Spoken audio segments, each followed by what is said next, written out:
Hej og velkommen til denne video. I dag skal vi lave en Fortnite challenge, hvor vi kun må bruge bendings. Så lad os hoppe lige ind til det. Du kan bare tale, som om du taler til dine viewers. Eller hej, vi er tilbage nu. Så lad os komme i gang med den her challenge. Så hvor skal vi egentlig lande, når vi skal bruge bendings? Tænker jeg. Hvor kan vi lande? Hvor kunne vi lande faktisk? Måske hernede, fordi nogle gange er der sådan 2 elemental powers. Jeg ved, der er en flame, og så er der måske en wind. Det er der nogle gange. Så vi lander dernede. Så har du nogensinde prøvet at tjekke The Underworld? Jeg har bare i The Underworld før. Er det ikke her? Jeg ved, der er en Earthing hernede. Så er der... Ja, Earth. Så har vi den... en Earth der, så skulle jeg gerne komme noget derop. Der er en vind der. What the heck? Ej, så kom den ikke. Så tager vi ned til... Kan jeg overleve, hvis jeg... Men det gælder kun, når det er, jeg får en ting, der kan skade, så gælder det kun. Der er allerede mennesker, der kommer til at lande her. Kommer her noget meget for mig. Tror du ikke også, det er det der? Jeg har ingen idé om nogen. Vent, det er vand! Jeg troede, det var vind. Tror du ikke også det? Jo, faktisk. Nå, så kommer vi til at vinde i hvert fald.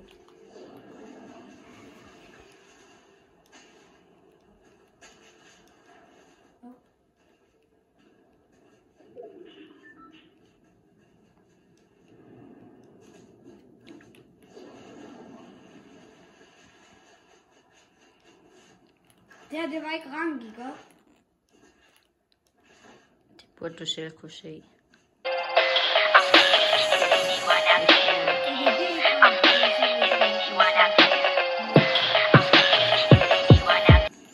Som I kan se, er jeg ikke særlig god.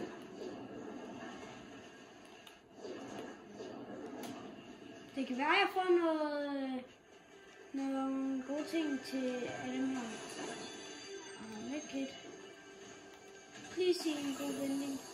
Nej, hvad er mit held? Guld sniper, nej. Hvad er mit held for noget? Tja, problemet er bare, at du ikke må bruge den.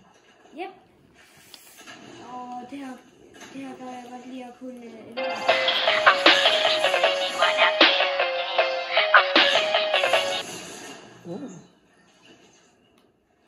Nu har jeg mistet min liv.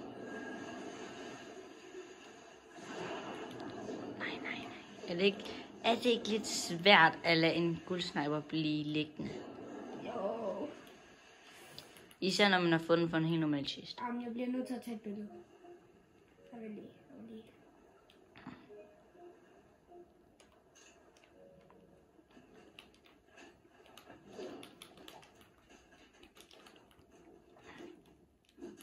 Jeg har samlet nogle masker. Jeg tror måske gerne, jeg vil lave skybase faktisk. Tror du ikke også, det er en god idé at lave skybase? Med element eller binding, fordi det er ret svært faktisk at overleve sådan med kun binding. Det ved jeg, fordi at jeg har gjort det uden, hvor jeg filmede med nogle venner. Så det er lidt svært. Max 3. Skal vi lige tjekke hernede, om jeg kan få noget godt? Hvad er der for nogle af jer, der bliver solgt? Det er ikke sådan en god nogen. Eller det er en god ære, men jeg synes ikke, man skal købe den, hvis man ikke er blå. Okay. Skal vi prøve at se, om vi kan om jeg kan fiske lidt bendings op måske? Tror jeg måske, vi kan det? Okay, så.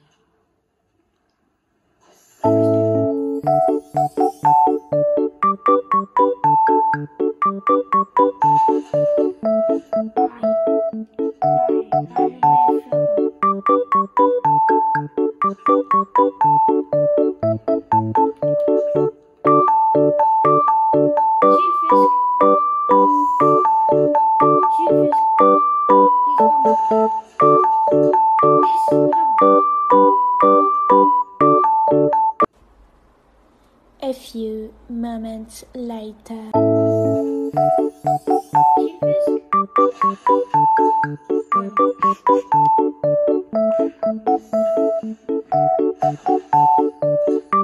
Gun? Hihi. Double guns. Er du seriøs lige nu?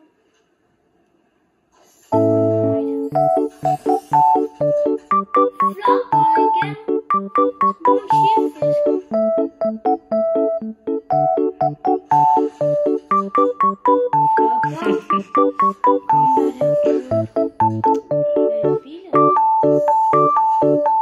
Hvad sker der?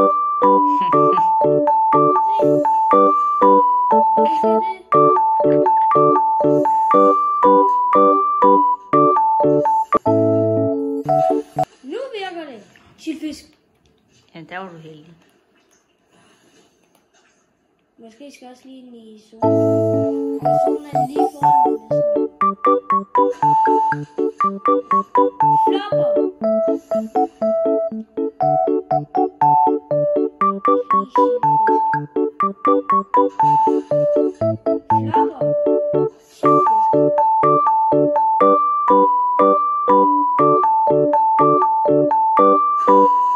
Endelig.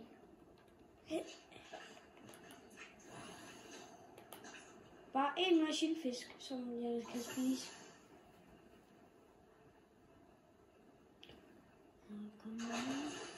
Sildfisk. Hvis jeg får mere sildfisk, så holder jeg på et par af dem. Okay. Så lige den der. Det var en gun.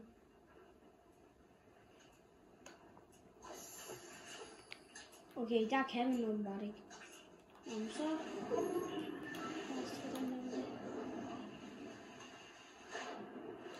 Var det en dum idé faktisk? Jeg kunne tage et par flokker som dem. Jeg har heller ikke brug for 2 af dem. Er du ikke enig med det, editor? Jo.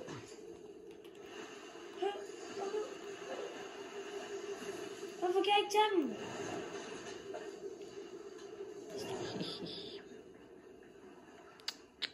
Nej, treasure map. Det kan du ikke mene. Der er 2 epic chests et sted. Kig på mappet. Er der noget på mappet? Hvor er jeg? Der er jeg. 2 medaljoner! Holy moly! Skal vi prøve at se, om vi kan drikke dem? Ja, Men nej, det hopper ikke. Okay, det kan vi ikke. Det var ikke det, jeg mente. Det var, jeg ville sige. Det var ikke lige det, jeg mente. Det var, at jeg ville have dig til at se på mappet. Men okay. Hvad mente du så? Ikke noget. Hvad mente du? Ikke noget. Hvad mente du? Jeg mente bare...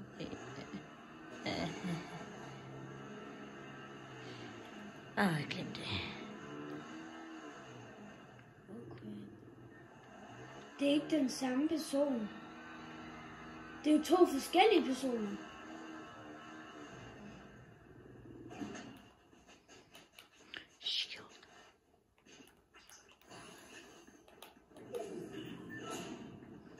Nogle mennesker måske sige, at jeg ikke skulle gøre det der. Jeg synes faktisk, det var en god idé at gøre.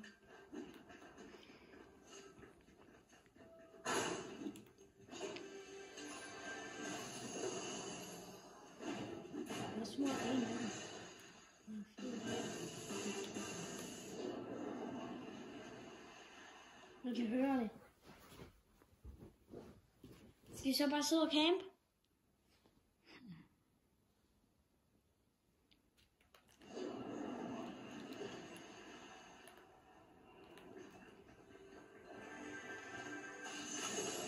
Jeg ved, hvad jeg skal. Jeg skal væk.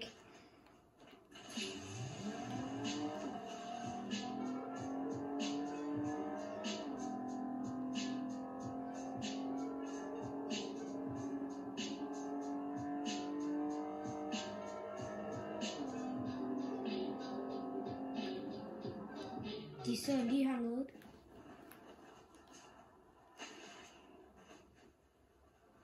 Jeg ved, hvor de er. Hvad?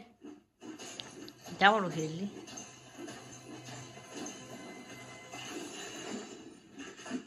Nej, jeg er jo bare uheldig. Nej! Nej, det kan du slet ikke mene. Jeg har det største uheld, når jeg skal finde bendings, og så får jeg bare gode guns. Sorry, vi lavede lige en lille fejl i videoen. Det kommer vi undskylder for det, men ja, lad os komme tilbage til videoen. Så hvor er det, vi skal hen? Jamen, jeg kigger. De er dernede et sted. Prøv at se på mappet.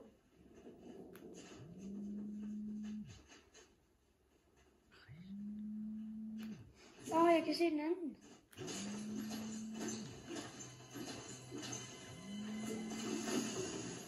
Nej.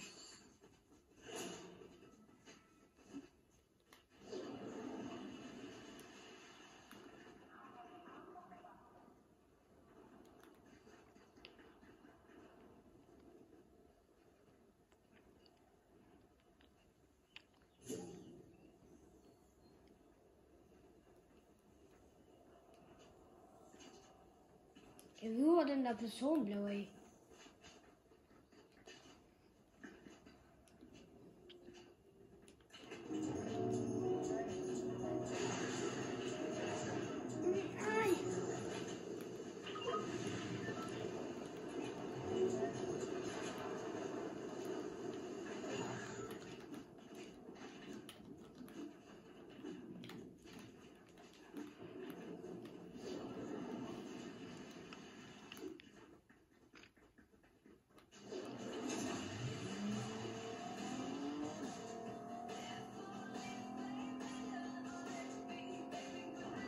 Nej.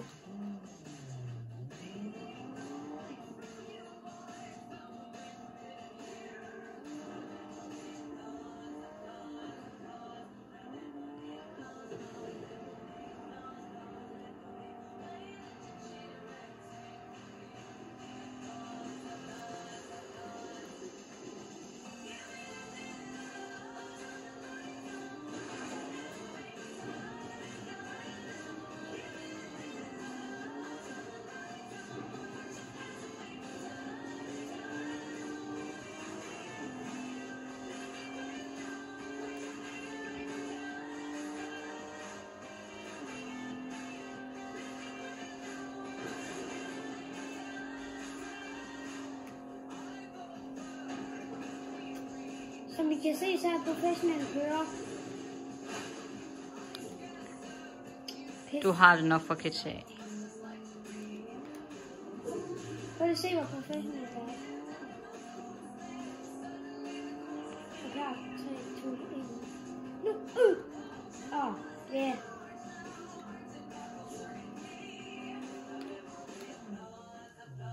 Ja, min bil kan ikke lide. Jeg kan da bare få en bot til at hjælpe mig.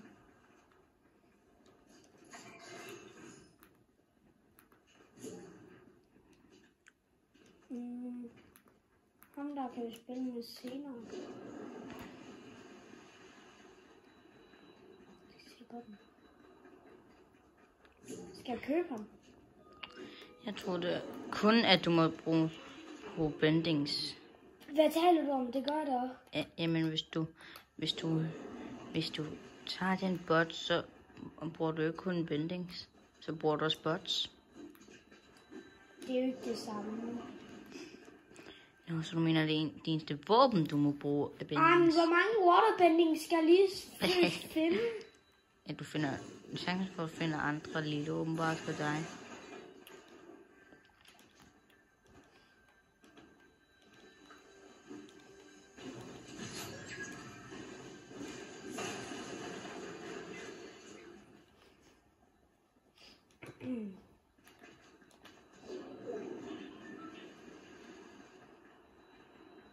Der synes bare ikke flere bendings.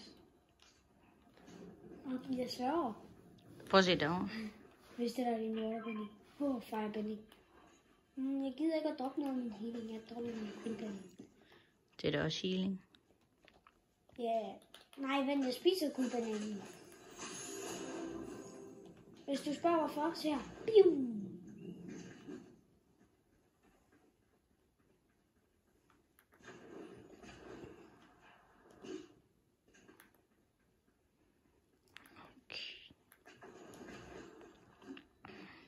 Chug splashes. Vent, det ser godt.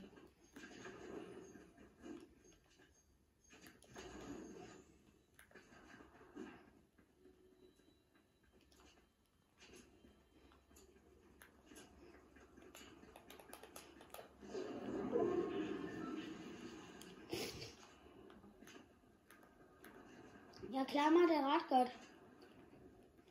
Kan du godt være enig med mig i det? Ja. Yeah. Du er mindst ikke død til dem, du har mødt. Og prøv lige at se. 6 mennesker tilbage. Med kun bendings. Er du heller ikke stødt på særlig mange mennesker? Det er da også bare heldigt. Du har dræbt 2. Fra starten af har jeg set mange mennesker. Ja, men også kun der. Altså der var sådan til at lande lige godt. Så jeg mange mennesker, men så efter så jeg næsten aldrig mennesker.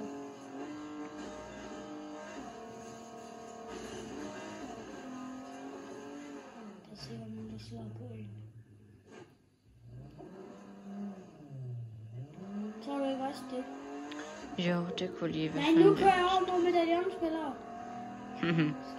Skal vi ikke? Og køre imod stormen. Det synes jeg så nu.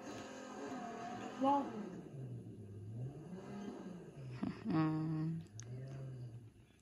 Hvor? Jeg tror ikke, de er der længere. Der. Der.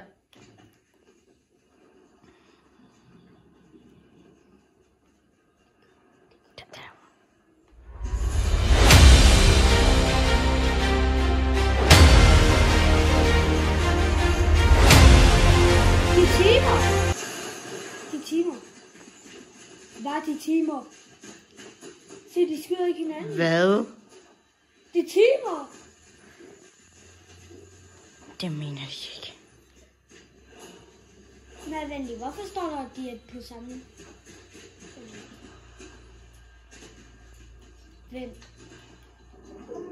Vent. Ikke sige, at jeg hele tiden spiller duo. Ikke sige, at jeg hele tiden har spillet duo.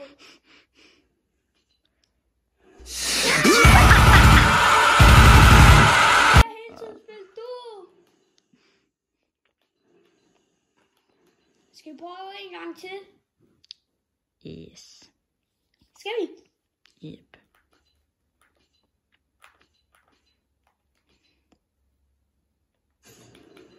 Jeg skulle lige have en ny skin på. Jeg synes ikke, det er så fedt.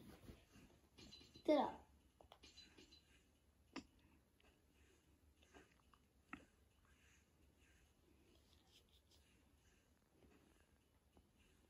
Hvis I vil se flere Fortnite-videoer, så like lige og subscribe. Og hvis I vil se mig spille noget andet, så bare skriv det nede i kommentarerne.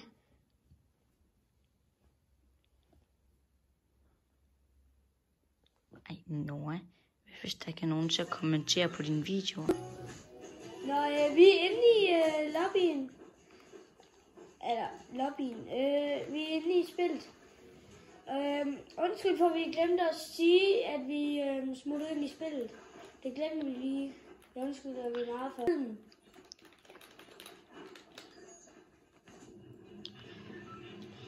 Sorry, vi kom lige ind.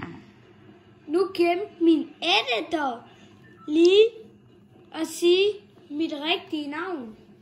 Så, Du mener, jeg glemte at lade være med at sige det. Nå jo, ja.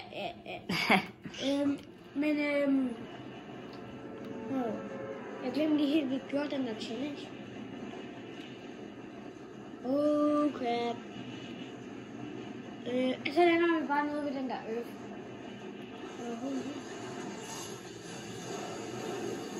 Nej, der lander flere.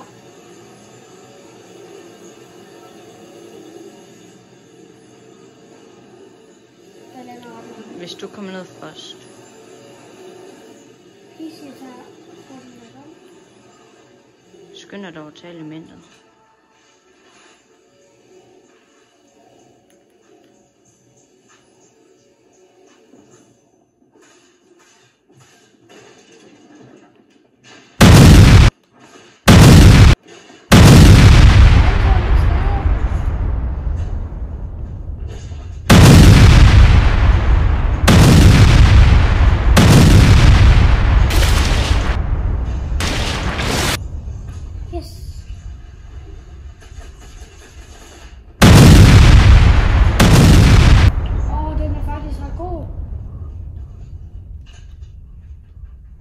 Hvorfor den her faktisk ret god?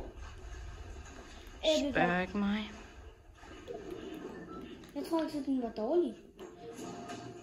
Men fortæl mig, hvorfor lige præcis valgte du at hedde Unknown? Fordi jeg er Unknown. Hvem kender mit navn fra YouTube? Undtagen lige dem, jeg kollaber med.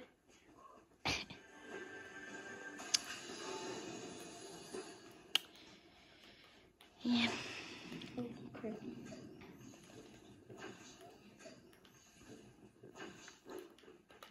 Okay, så jeg tænker, det her det bliver et kill game, hvor vi dræber mange. Så skal vi prøve at se, om vi kan finde en anden gun? Vil du vide det fedeste ved earthbending? Hvad er det? Så hvis du er fighting, Så kan man skyde en mur op. ja, og den har faktisk ret meget liv, så du kan bare stå og heal max.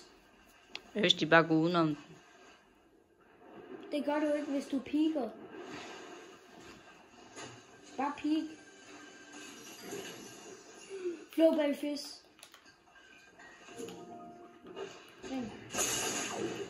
Jeg tror, du er død. Aha. Oh shit. Du er død. Okay, men skal vi så tage et mere game, eller et mere game, eller? Nej. Okay, men så bliver det alt for den her video. Vi ses!